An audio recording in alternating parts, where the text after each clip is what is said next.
कौन कहिबे गुंडागिरी ना बापा राज्यर सर्वोच्च आसन में बसिथिबार फायदा कहती पंडितर पुओ मांकड़ माइले दोष नाई सेपरी राज्यपाल पुओ एसो अधिकारी को माड़ मारिबा घटना एवं चर्चार विषय पलटि जहां नहीं जोर धरी राज्य राजनीति राज्यर पालनकर्ता भाव बड़ दायित्व संभाली राज्यपाल रघुवर दास को पुओ जड़े सरकारी कर्मचारी को दुर्व्यवहार माड़ मारिबा घटना वर्तमान राज्य राजनीति को सरगरम करिछि। तेबे ही घटना को तीव्र निंदा करिसेंती उभय बीजेडी और कांग्रेस नेता। मुख्यमंत्री गृह और साधारण प्रशासन विभाग मंत्री होइतिबारु तांको विभाग कर्मचारी उपरे होइतिबा आक्रमण घटनार उचित विचार करने निवेदन करिसेंती बीजेडी नेता प्रताप देव। जहाँ सोशल मीडिया हो बा किछिटा नेशनल चैनल मध्य ये कथा रिपोर्ट करा जायछि जे माननीय ओडिशा राज्यपाल जे पुओ अछंती ललित कुमार से जड़े सरकारी कर्मचारी एएसओ ताकू से गाली गुलज करने सह माड़ मारिया घटना सामना को आसी एवं अत्यंत दुखदायक घटना कि जड़े सरकारी कर्मचारी को राज्य जो सर्वोच्च पाहरे प्रथम नागरिक राज्यर राज्यपाल पुओ एभली आचरण कर गोटे सरकारी अफिसर को अत्यंत निंदनीय और दुखदायक। ये कथा होशार माननीय मुख्यमंत्री होती जीए विभाग मुख्यमंत्री एवं गृह विभाग मंत्री एवं से खुद मुख्यमंत्री निजे एवं निर्वाचन ठू आरंभ कर निर्वाचन पर पर्यंत बहुत कथा न्याय कथा कही आसछंती साधारण लोगों कथा बुझे बोली कही आसछंती। मोर आपण जरिया माननीय मुख्यमंत्री को निवेदन हम जेहेतु से गृह और जीए डिपार्टमेंटर मंत्री कि तांकर अधीनस्थ जन कर्मचारी राज्य सरकार कर्मचारी एएसओ असिस्टेंट सेक्शन ऑफिसर से कार्यरत थे माननीय जिला राज्यपाल पुरी भवन रे एवं ताकू डाकी जो भाव में पुओ असल्ट कर संक्रांत से पुरी थाना एतला देइछंती मानवाधिकार कमिशन पक्षर याचिका दायर कराई सी भी ग्रहण कर रिसीप्टा 7 तारीख रु आज होगला 13 तारीख ना ये संक्रांत एफआईआर देला पुलिस कौन पचरा उचरा कर से संक्रांत जहाँ धारावाहिक कार्यक्रम हवा कथा विधिवत कार्यक्रम हवा कथा पुलिस तरफ से करा या पक्षर कारण कौन और रहस्य कौन जो कथा आप मत आगुरी पचारे ब्राह्मण को माकड़ मांगले दोष ना जदि राज्यपाल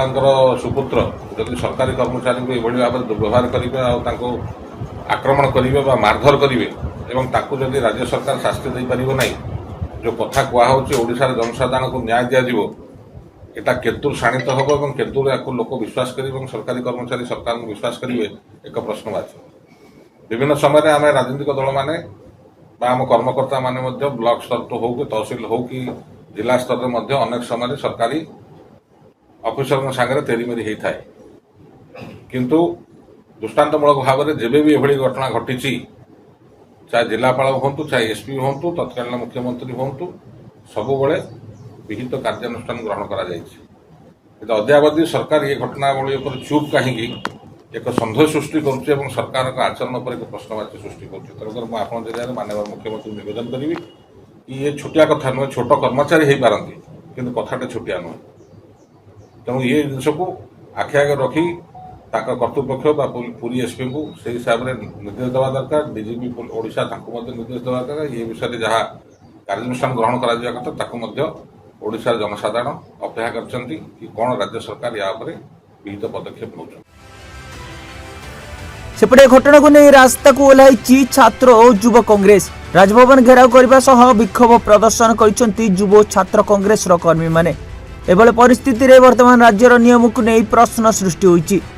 कौन राज्य रे साधारण लोक भूल कले अलगा एवं राज्यपाल पुओ भूल कले अलगा नियम रही कि बोली प्रश्न करिछि कांग्रेस। यह सहित राज्यपाल पुओ विरुद्ध में दृढ़ कार्यानुष्ठान ग्रहण करने सहित तुरंत गिरफ्त करने को दावी करिछि कांग्रेस। मिली ना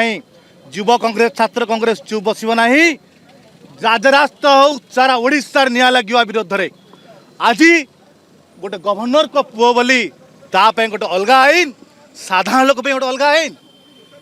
ए कोड रेखाई गवर्नर को पुआ बोली सब सात खून माफ ये ड्रामा ये मिछ राजनीति ओडिया चलना ना जो भली भाव में गोटे सरकारी अधिकारी एस चाकरी ड्यूटी थे राज्यपाल पुओ 4 जन सांग पीएस मिसिक माड़ मारी अपमान कर जो भले अत्याचार कर तुरंत से गिरफ्त कर जेल पठातु नचेत भयावह परिस्थिति सृष्टि कर राज्य एठी राज्य रे बीजेपी युव मोर्चा हो एबीवीपी हो कि छात्र युव बीजेडी संगठन हो ये केवल सलासुत राजनीति करछंती कांग्रेस सदा सर्वदा राजस्तार थला आज भी राजस्तार अच्छी जो माने ओडिया अस्मित कथा कहते ताको जदि टिके भी ओडिशा प्रति प्रीति थिबो ए देहर रक्त जदि तमर कोहळु थिबो ओडिया का पई राजरास्ता कोलांत ये पुलिस तुरंत तांको गिरफ्त करबा दरकार और महामय राज्यपाल जो सुपुत्र एवं तांको सहयोगी माने जेपरी भाव में जने गवर्नर हाउस कर्मचारी को सरकारी कर्मचारी को हाथ उठे बाड़ेले एवं तांको जीवन रे धमकेले जीवन रे मारिदेवा तांको 307 दफारे तांको केस करके गिरफ्त करबा दरकार जेहेतु से गवर्नर अछंती बीजेपी रो से जने पूर्वतन मुख्यमंत्री गवर्नर महाशय एबे बीजेपी सरकार आसिया पे आप्राण उद्यम करुथिले एवं तांकर सुपुत्र बीजेपी सरकार राज्य रे अछि सेथि पई आज तांकर सुपुत्र को पुलिस गिरफ्त करू नाही पुलिस सोमठ तांको तरफ एफआईआर टाणी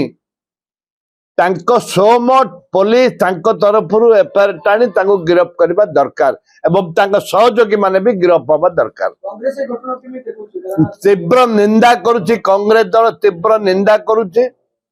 छात्र कांग्रेस एइथिपाई आंदोलन को जीव छात्र कांग्रेस युव कांग्रेस महिला कांग्रेस